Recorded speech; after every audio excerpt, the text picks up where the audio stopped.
Hey there. Welcome to the More Than Anxiety podcast. I'm Megan DeVito, and I help ambitious women break out of the anxiety spiral so they can stop overthinking and actually enjoy life. This podcast is all about real talk, simple shifts, and light bulb moments that'll change the way you think, feel, and show up for yourself and everybody else in your life too. You'll get straight up truth, actionable steps, and the inspiration to finally break free from the stress and second guessing. Let's get to it. Hey, everybody. Thank you for joining me for another episode of the More Than Anxiety podcast. This week, we're going to talk with Cathy Eades. She is a yoga practitioner, a yoga guide, a therapist who's going to help you understand the importance of breath work and managing anxiety. Now, hang with me because I know a lot of you have said, but Megan, I'm so sensitive to how I breathe. I'm afraid I'm not breathing. I don't like to feel all of the feelings. Cathy's going to guide you through this today. We're going to talk about how important it is, how you can do it in a gentle way that you can put to work wherever you are. And I think you're really going to get a lot out of this episode. It is so important as you learn how to manage your nervous system and manage your mind. So Cathy, thank you so much for joining me today. Thank you, Megan. I am very excited to be here and have this discussion with you. So it's going to be a fun conversation. Yeah, I think it is. And we had a brief conversation a week or so ago about what this might look like. And I think we're both on the same page. So we had a lot of, me too moments. This is what I'm experiencing as well. So let's just start with a little bit of your story. Can you just tell us what got you to where you are? Yeah. So past lives, I was a teacher. I did sales for 22 years in an educational company. And then a few years ago, my third child was about to leave for college, had about a year and a half left in her high school. And during all of this time, my home life was really tense. My marriage was falling apart, kind of that slow crumble. But it had reached an inflection point. And so I was leaning very hard into what I was already doing with yoga. But I went a little deeper, added in more breath work, more meditation to help me deal with this was a very long-term relationship. We had dated several years before marrying and then had been married for, at the end, 29 years. So, very big shift in my life. And so I had a lot of anxiety around ending the marriage, around what my life would look like after, around my children, my young adult children. I mean, just like the finances. There are a lot of fun things about ending a long-term relationship that can cause a lot of anxiety. So during that time, I also I'd been practicing yoga for 20 some years. Suddenly I decided I want to go to teacher training. I don't know why. I had never been interested in it before. And when I got there, I was like, oh, this is why I'm here, because it helped me make this connection between my emotions, my body, my breath, my spirit, what was going on in my mind, my thoughts, and how I could manage. I am in control of those things. Like I just was so reactive for so much of my life. And then I was like, holy cow, like this stuff works. This really works. And these are all practices I still do today. It's helped me become a more grounded person and to really know that inside me is this really unshakable calm. Like whatever happens, I have what it takes to handle it. I might not know how, but I have this calm inside me. It is always there. And even if I feel out of control, I can come back to it. So that's kind of how I ended up working with other people to do this too, because I thought, well, this helped me so much. And these are all tools that are within me to use. Yeah. And why did I not learn how to do any of these things as a kid? Like it would have been so much more helpful to me as I was growing up if I'd understood that like I can do some little things to feel more settled and in control instead of always feeling like life was happening to me instead of like I'm living it, it's happening for me. So that's a long way of how did I come to do this work? I think that already you've said so many things that are so important. One is that I love that you didn't know, like it never occurred to you, oh, I think I might be a yoga guide. And then all of a sudden you find yourself in yoga training because sometimes you know that idea of if we could just get the next step glowing in the woods, we know exactly where to step. It Yeah. doesn't happen, but it does, right? It's like, I don't know how I ended up here, but the timing was right. It got you where you needed to go. Yeah. And additionally, this idea that why didn't anybody teach us this stuff? Yes. You and I both came from a classroom before we were doing what we're doing now. Nobody knows. I mean, we were never taught. I think we're maybe getting to the point where we're starting to understand that somebody needs to teach these kids that it's okay to feel their feelings and to feel their body, because there are adult women running around and adult men friends who don't know. Nobody taught us these things. And I recently read, I read the Let Them theory, which everybody's reading and loving or hating right now. And she really talked about, Mel Robbins talked about, a lot of adults are running around as overgrown 7 and 8-year-old kids. We stopped our emotional development because they were like, good enough. Yeah. Yeah. And I think some of that, you mentioned being from the classroom, and this is kind of getting into educational philosophy, but, schools were started to help train workers to do industrial jobs. Right. And we haven't, the educational model has not really evolved as life has evolved, not to the extent that it is more. I mean, if we think about the industrial age, like we didn't pay attention to human being, like our needs. It was like, what can you produce? What can you do? Push through whatever you have to push through because we need you to produce. Right. And so we're having to kind of come back to being a human being and what, honoring that we actually do need rest. We do need, some of us are more sensitive than others, and that is perfectly fine. Yes. Just how do we provide ourselves the support that we need so we can be as healthy and productive and as alive, like as to thrive, not just to survive, because so many of us spend chunks of our lives just trying to make it through instead of being able to enjoy being alive. Yeah. And there's so for people who are listening who are already thinking, oh, you want me to feel my body, you want me to feel my emotions. I've done this before and it makes it worse. I think that Cathy and I would both say that we understand where you're coming from. It sounds like you were in a situation where you had some very intense anxiety, whether it was around, your marriage dissolving or your kids growing up or everything all together. And for me, it was just, I was a highly sensitive kid. I'm the oldest daughter. Right? There's so many things that we have going on, and there's nothing wrong with that. Like I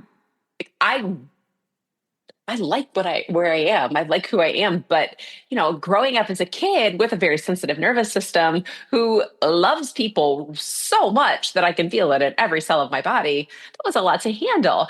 And not having those skills, I know what you mean when you say it's intolerable, that I can't handle the feeling, or I can't handle the thoughts, or I can't handle the back and forth between what I think and how I feel, and then how I feel and what I think. So I know how I stop that process, but when you're working with people, what is your process? Like, tell us what you do in when you are working with someone.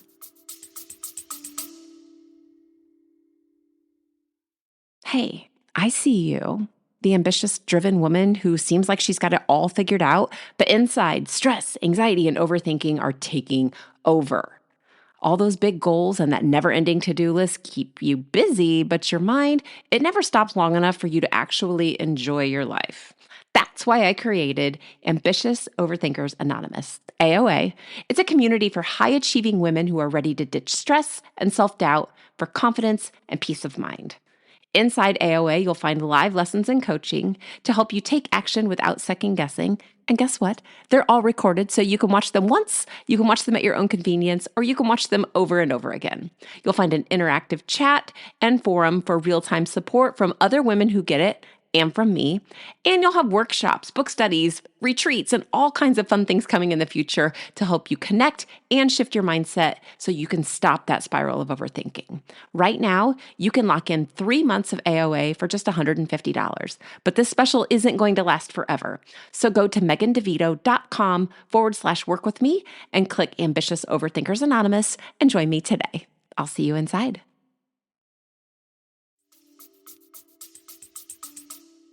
Yeah. So everything I do is, comes from an Ayurvedic lens because I am also trained. Yoga is actually a part of Ayurveda, which some people are not aware of, but it is one of the therapeutic ways in which we manage our health. And so from an Ayurvedic lens.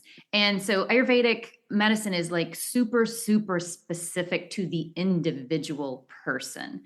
So it looks at our, when I do an intake with someone, I talk about, we do a whole, an Ayurvedic assessment of just like, what's your life been like? What were you like as a child? What kinds of things, have you been prone to or not prone to? And so we look at the history of your life, any medical concerns that are current or in the past. And then we also talk about the mental, emotional things that are part of your life story. And so I gather all that information so that then I can build a practice that is specifically going to help you with what is going on with you, because the same things, what's going on with you as an individual, even if I'm dealing with two different clients who are trying to manage anxiety, it manifests itself differently in different people. And the causes or the triggers or, what resonates as far as a tool with each individual person is different. But I'll gather all that information, then I build a practice or a series of practices, and I guide people through them right at the same time. So I'm practicing right along with you. But I like to we start with some centering. And at the beginning of each session, like we'll just sit, we'll close our eyes, but I guide. Everything that I do is through guidance. So I'm guiding you through, like, what does your big right toe feel like right now? These are things where we get a lot of us can spend a lot of time up in our head and we don't even think about our right big toe, maybe till we stub it on something, So we're just trying to reconnect. Those neurons are already there, but we're just trying to bring a little more awareness around them. So kind of make that mind-body connection a little more, allow them to communicate a little more effectively, put it that way.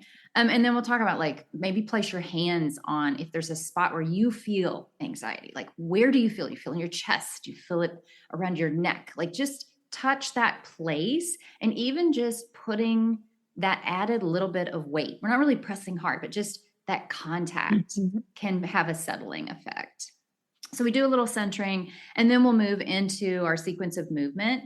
And because anxiety is what we would call a vata disturbance from an Ayurvedic perspective, we're going to have a grounding practice. It's going to be more slow paced, because the whole idea is vata energy is up here, very mobile, like air and ether and wind. And so we want to bring all that back down. So we're not going to move fast. We're going to move methodically. And the breath, I'll be cueing people through the breath as we move. We expand the body, we expand the breath, and we exhale as we bring the limbs back closer to the body. So all of that is really reconnecting mind, body, breath, so that it becomes this almost, in a way, it can become somewhat meditative, because we're breathing as we move. All of these things are reconnecting, and it pulls you out of that ruminating, because the mind is a very busy little booger. It's something, isn't it? Yeah. Yeah. And then often I'll end the practice with either a guided meditation that's very specific for that person's goals. Or we might do a Yoga Nidra, which if folks aren't familiar with that, you're basically lying in Shavasana, but it is a guided body scan. So I'm guiding you through each thing. We always start, actually, most of the time, with that right big toe. But then we just work our way all the way through the body. And it's a deeply relaxing meditative state. So again, very grounding, very centering. And it allows, all of these movements to kind of integrate into the tissues, for lack of a better description. So you will feel, it's very good for people also who are having trouble with sleep, because you'll feel very relaxed. And I forget the study, but there've been a lot of studies done, like the depth of relaxation and rest for the body is equivalent to a couple hours of sleep for about a 20-minute Yoga Nidra. So you're getting a lot of benefits on all different levels. And we do all of this in about an hour. So you're really getting mind, body, spirit work all at one time. And as we're strengthening the body with the muscles, you're also strengthening that resolve, that unshakable calm I was talking about. So the more you have a grounded body, the more you will feel that in your spirit. So that's, I love it. how the process I work through goes. That's fantastic. And I always laugh. I've more than once said, nobody pays attention to their big toe until they realize that, oh, I really could feel it. Because so often, you're right, our brains just go bananas. They start ruminating and overthinking. I've often explained it as your body feels however it's going to feel.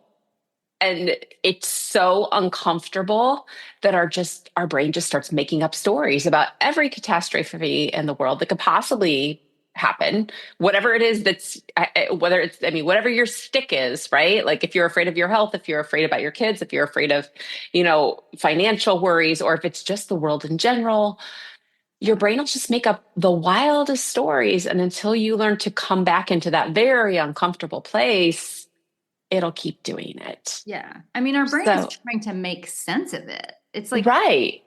The physiological part of us is all, what's the word I'm looking for? It's overstimulated, that hyper. Right. So the brain is going to try to be like, well, why do I feel like I'm being chased by a tiger? There must be something I need to, it's trying. Surely something is very wrong.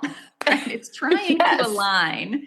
So anytime that we can use the physical body and also like reframe or rephrase what might be going on up here, because for some of us, the trigger is in a physiological, like the heartbeat starts going really fast, or our breath gets really short and shallow, and then the thoughts start worrying.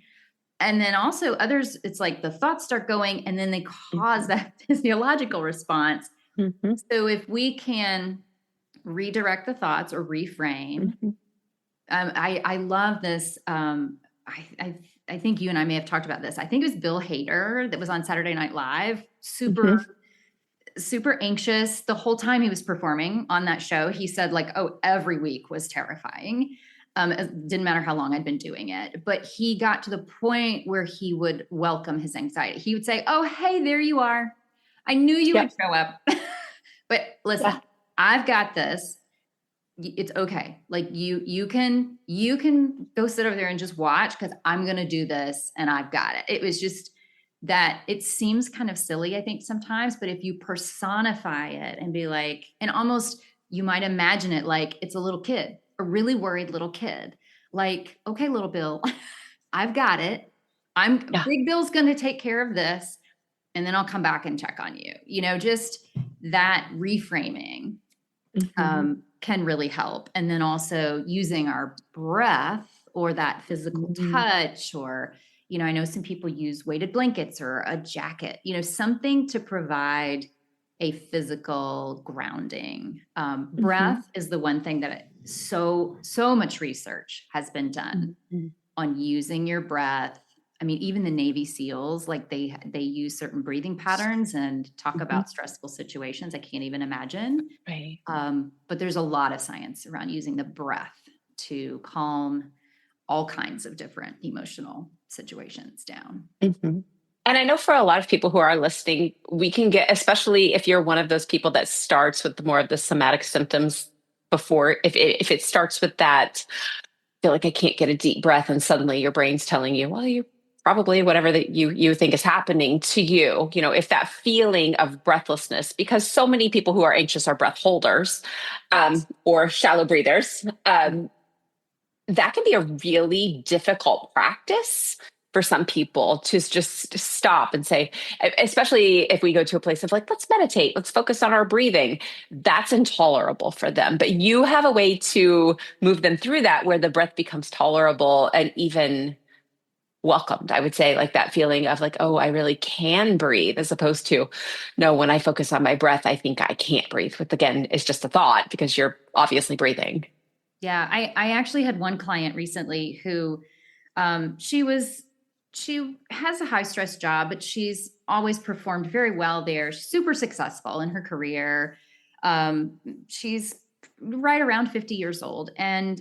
But it was one of the more stressful seasons. And then she also was having some difficulty in her marriage, more so than she'd ever had. And there was this uncertainty around it. And the combination of the two just kind of, she also was getting ready to have a knee replacement. Like, so she had a lot going on. Yeah. And she was going to the doctor. She's like, I just can't. And she likes to bike and hike. And so a lot of breathing going on there. And she went to the doctor and she's like, I don't know what's wrong with me. I can't take a deep breath. So they did tests on her lungs and tests on her heart and, various things. And the doctor came back, to his credit, he didn't try to prescribe her medication. He said, I actually think, he goes, your lungs and your heart are great, like 10 years younger than your physical age. I think this is anxiety manifesting for you as a breathing issue. And he goes, this is not uncommon at all. But he said, I would work on your anxiety level and then your breathing is going to get better naturally because it's your body's response to it. And so she came to me and we worked together. And, she said within a couple of weeks, she was breathing fine again. But a big part of what we did together was guiding her through the breathing exercises, which are not complicated, but when there's something about having somebody just tell you what to do so you don't have to think about it. You can just follow the directions. Just as little kids, we didn't want anybody telling us what to do, but sometimes as a grown-up, you're just like, just tell me what to do. Just tell me. Yes. Tell me the right way. Yeah. Right. So I would we would go through, and there are several different types of breathing depending upon what's going on. But we would go through like a 3-part breathing. And then we also would do Brahmari breath, which is like this bee humming breath where you can, if it feels good to you, press on that little flap on the inside of your ear.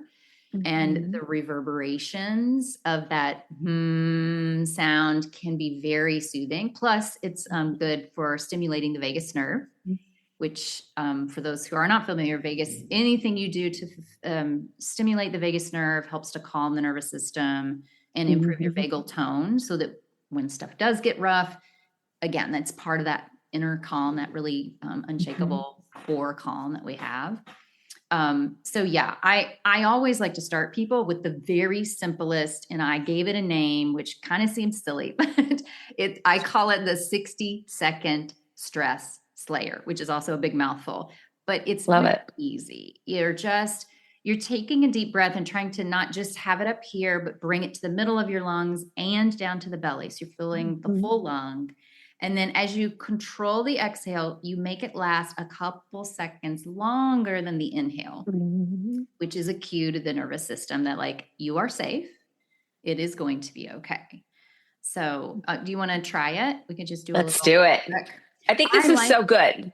And anybody who's listened to this knows that we've talked about exhaling. This is just such a good explanation of why and how to make it simple. I'm so excited that it's like breathing snacks. Yes, let's do it. Yes. Okay. So I like to close my eyes. I tell people, like, if you are in a busy business meeting or something, you can still do this. You don't have to close your eyes. People will just notice you take a pause and they can think whatever they want about it. But often people who are very thoughtful, considerate people take a pause before they answer. So it can look like that and nobody else has to know that you're doing this. But if you're able to step away, close the eyes, put one hand on the chest, one hand on the belly, that just allows you to feel that breath. So you just go ahead and as you inhale, lift the chest as it starts to come in, and then feel that breath move into the middle of the lungs, and then feel the belly expand a bit. And then on the exhale, we just want to slow that exhale out through the nose. So we want to keep the inhale and the exhale moving through the nostrils, and both of them are slow and methodical. So let's count to 6 on this next inhale. Just mentally count to 6. And exhale to 8.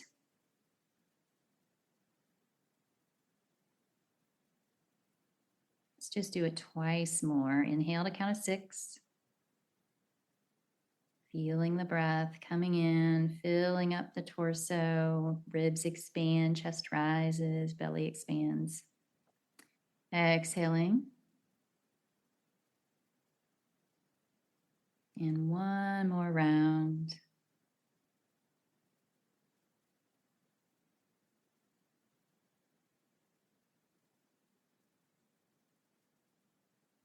And then just settle there for a moment before you open the eyes, before you move the hands. Just notice if there's been any shift at all, whether in the body, the mind, emotionally. Just notice if there's been a shift. And then when you feel ready, you can drop the hands back to the lap, gently open the eyes. And if we're really agitated, we might need to do that a few more times. But it's one of the quickest, easiest ways to take control yourself when you're feeling out of sorts or starting to feel out of control. That is one of the quickest ways that I know to bring everything back. Bring that vata energy, bring it back down, bring it back inside.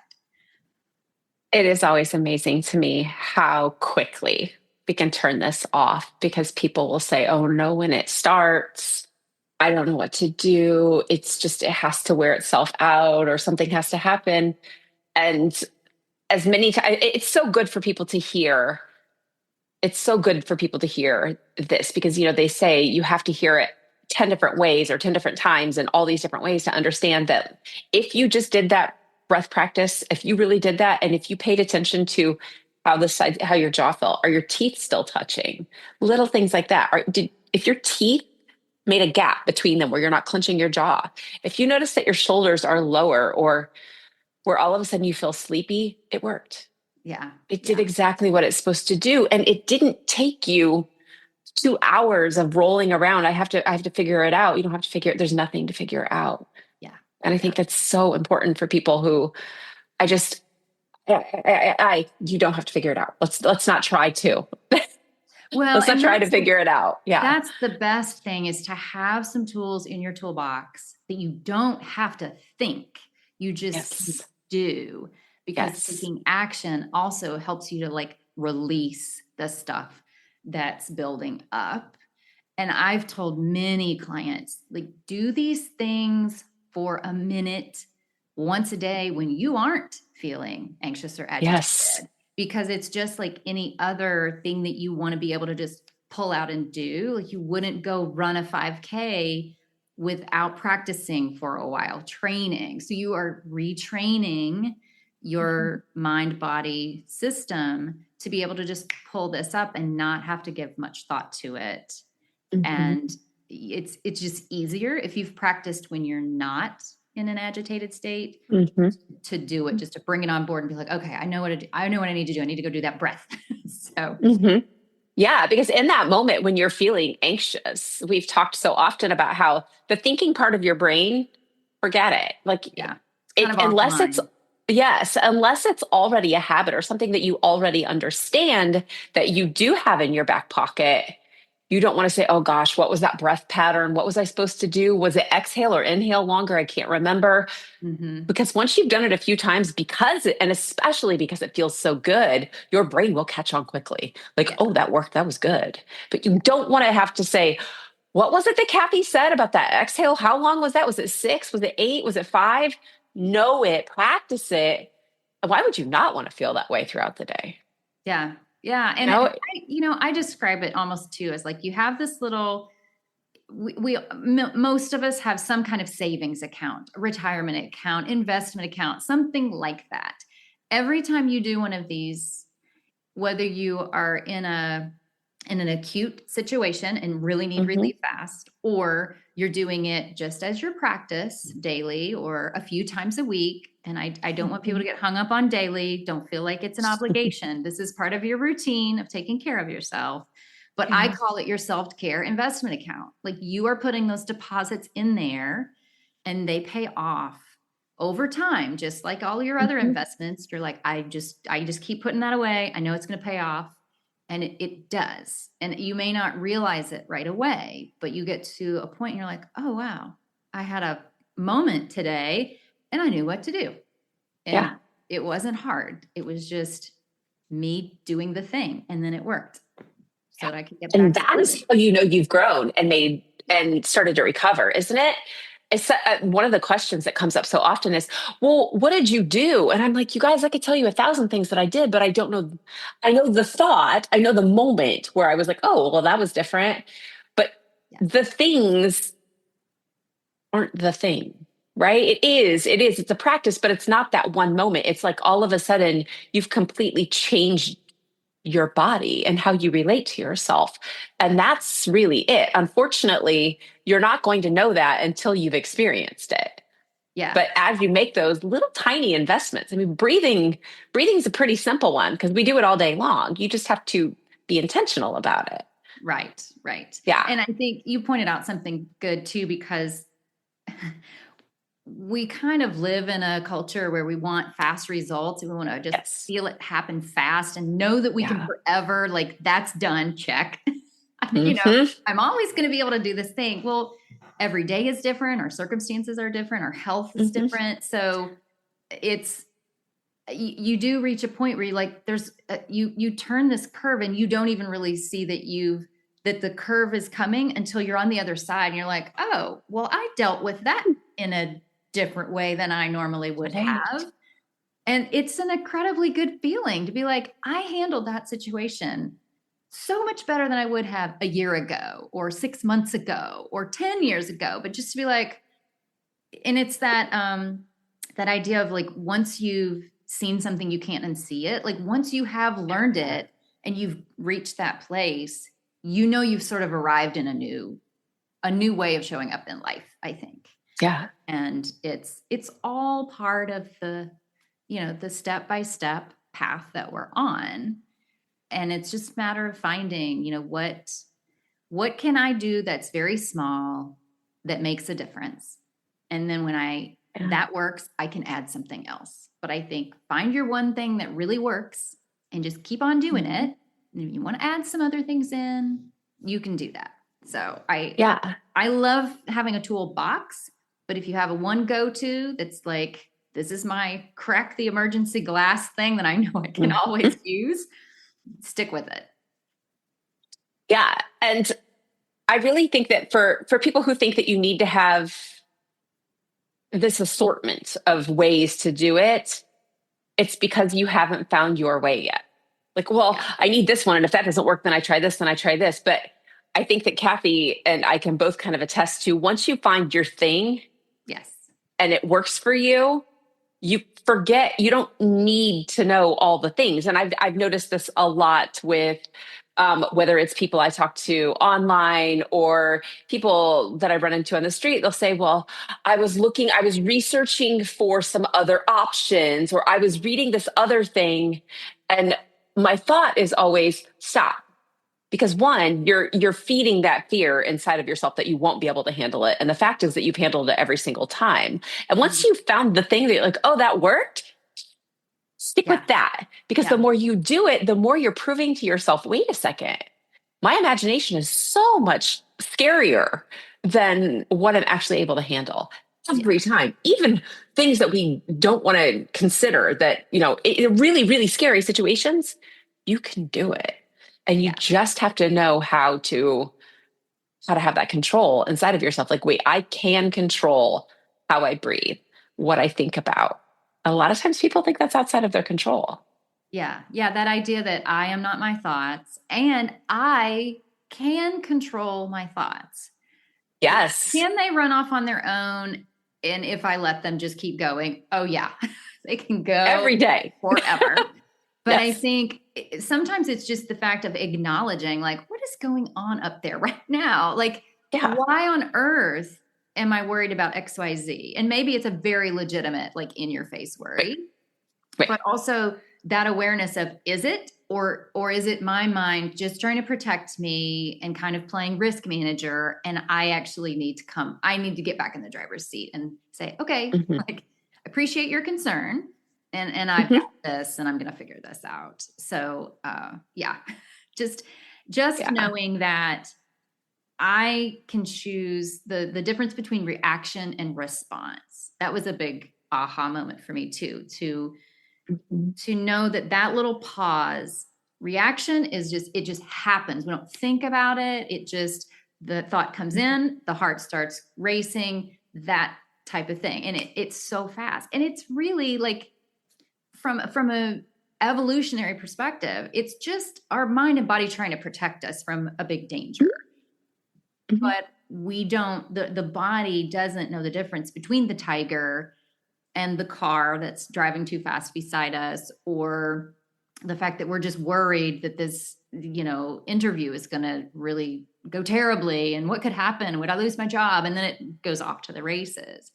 But the idea of like having the awareness to be like, okay, I can stop and say, how do I want to respond to this versus just let the reaction happen, is a big thing, that it allows you that little moment for awareness and reason to step in. And then you can decide, like, really mindfully, how do I want to respond to this? That was a game changer for me, instead of just spending so much of my life like reacting to this, that, and the next thing. And all it did was sort of pile up the different things that I was worried about. And then there were a few more. So, yeah. And I think it's such a good, sorry, go ahead. Say, you go ahead. I'll add this later. I think that just being able to have the ability to, rationally, we know that we think a lot of crazy things. We know that our thoughts are silly until we feel them inside of our bodies, and suddenly we believe them. And it's really being able to intercede, I think, on the, oh, wait, even though this feels really scary, even though I feel this way, it's still a thought. Right. And being able to say, well, that's one thought, even in your craziest moments, and I think this is true for anxiety or even OCD or anything else, where it'd be like, still just a thought, just a thought. Yeah. And to be aware enough that thought made me feel really anxious, but that doesn't mean it's true. Right. Right. Yeah. And, the idea too of like, okay, that makes me anxious. What is something that always makes me feel really secure? Is it my blanket? Is it a cup of tea? Is it talking with my best friend? Like, if you can just call that thing to mind sometimes when the anxious thought comes in, that worries me, but I just love talking to my best friend, Mary, and think about the last time you saw one. And I mean, you just sort of try to like balance the scale, might not quite be the right thing, but you're adding in some of this secure feeling by just bringing it to mind. So I'm a big fan of reframing and like taking the negative thing that might be happening and saying, but I can hold these two things at the same time. I can be worried about XYZ and also so comforted by this other thing that's in my life. Yeah. And I think I'm going to say too, is like this does require us to slow the pace of our lives a little bit, because we are, again, this is a societal issue. I think we have accepted that life has to move fast. We have to move fast. We have to be able to react quickly. And I've never seen a job description, I don't think, that says multitasking is, important, or must be able to handle blah, blah. And I'm like, we've just gotten very used to the idea that we have to be able to do all the things whenever we're asked to do them. And that's a little, the idea that like, oh no, actually this is my life and I get to decide how fast do I want to live it. And that requires some decisions about what am I going to stick with for my work hours or my type of job, or what activities I'm going to be willing to cart my kids back and forth to. I mean, there are so many decisions involved in that, but also like what ultimately you are the person that has to take care of you. I am the person that has to take care of me. That is my most important job in my life ever. Because if I'm not, especially when my kids were young, if I wasn't taking care of myself, which honestly, I wasn't doing the best job then, I wasn't showing up as well as I could have. I wasn't as patient with them at many times because I was burning the candle at both ends, and that's not sustainable, nor is it healthy. So. Yeah. I think that's a really good awareness too, that if you notice that you feel like you can't go fast enough, it doesn't mean that we're so good at self-diagnosing things right now, but just if you can remember that anxiety feels urgent, and that it will make you feel like you have to move faster, that you have to do more, that, you have to keep thinking that thought. It feels very urgent. Yes. That if you can notice that and say, oh, wait, that also is a cue that I need to slow down, which brought to mind when you said that you were breathing and you were like breathing and expand and move your arms up. I love that. You reminded me of a tree, actually, when you did that. We expand outward, your limbs outward and come back in. But if we can talk just briefly, the importance of bringing your body into it, not just your breath, but how does movement incorporate, like what do you do with movement? Because I think that's so important for people who want to sit frozen or not, or even for people who feel like they need to go faster, slow movement. Or people who want no movement, adding movement. There's just that idea of moving, but moving slowly.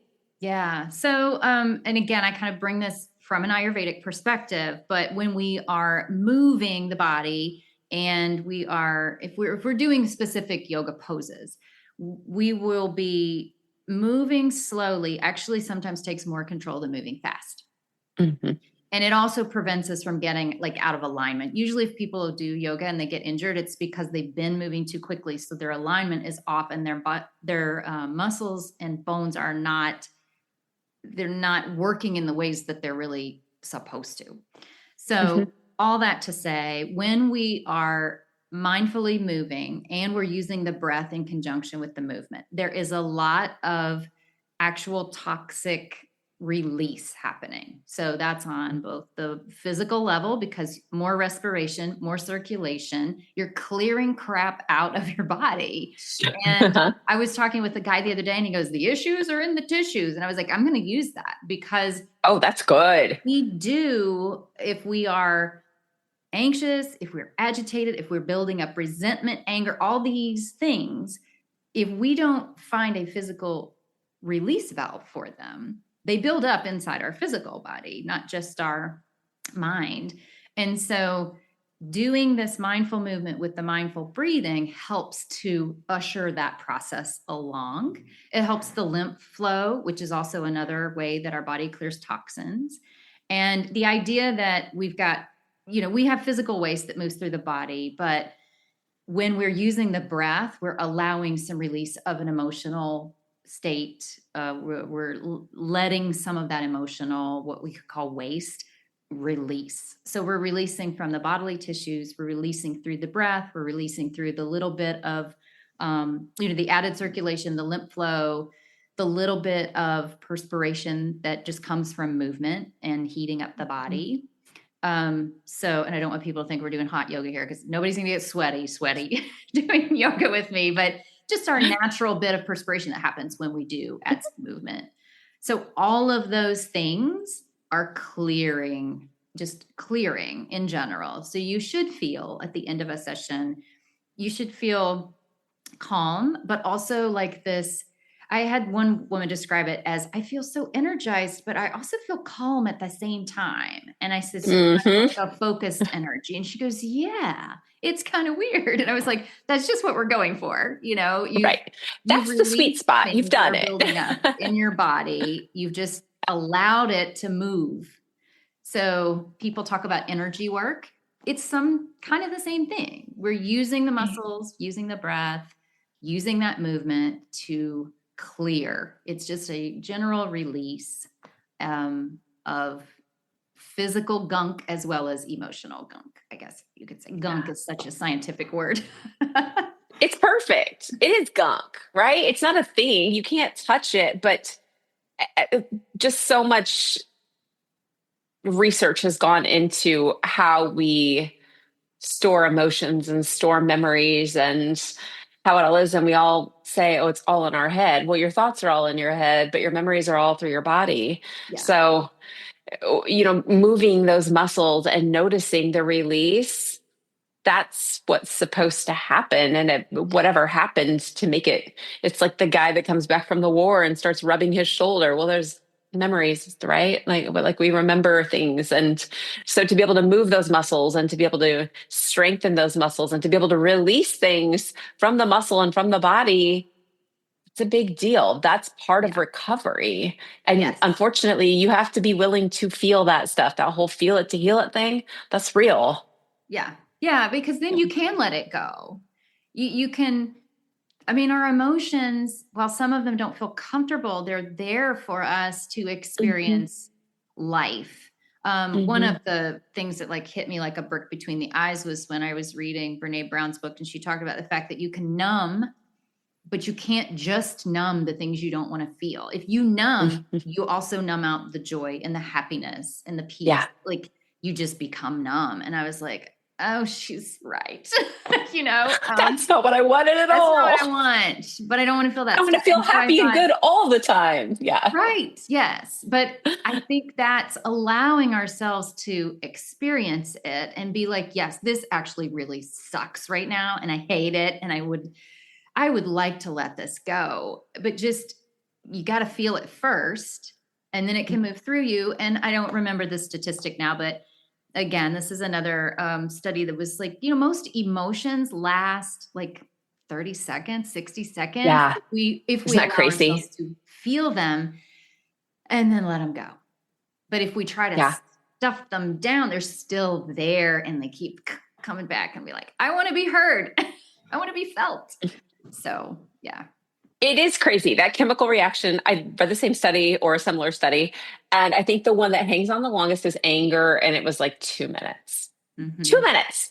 And how often do we stay angry for months because we think about it and we just let ourselves roll back into it? If you just let that process out, the chemical reaction, move those chemicals out of your body, which are just hormones. If you just move them out, you can do anything for 90 seconds. 30 seconds, however long. And then it's just a process of being mindful. Yes.